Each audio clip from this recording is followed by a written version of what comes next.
A state representative says she wants to keep a roundhouse security guard as far away from her as possible. She claims he's threatening her and her family, and she doesn't feel safe at work. News 13's Alex Goldsmith is live in Santa Fe with that story. Alex? Dean, former state cop and current Senate security guard Algin Mendez called in sick to work today. It's unclear at this point if he'll have a job to come back to after a judge granted a state rep's request for a restraining order. I am satisfied that he will be a good worker for us in the Senate.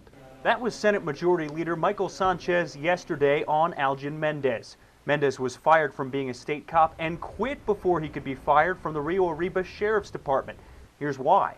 While working as a deputy, he was caught on camera headbutting people at a casino he'd been banned from. Sheriff Tommy Rodella forced him out. His wife Debbie is a state rep.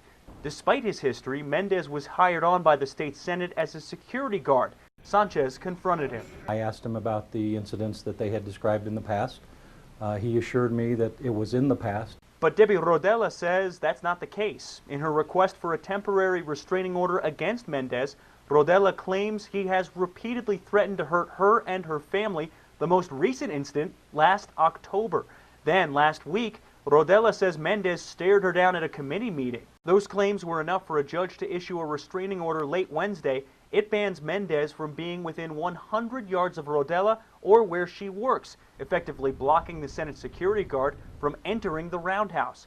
Lawmakers and the governor are calling for closer scrutiny of the men and women hired to protect the legislature. I'm not sure what their process is for, looking at their backgrounds, calling their previous employers, finding out exactly what kind of background they've had and why they left their previous jobs, but they should. Rodella wouldn't talk to us on camera about this, but she did release a statement to us saying she doesn't feel comfortable doing her job as a state rep if Mendez is working at the roundhouse. Back to you, Dean. All right, Alex, thank you. Mendez's restraining order is in effect until a hearing scheduled for February 10th. That is 10 days before the legislative session ends. Mendez's boss tells us he won't be getting paid in the meantime.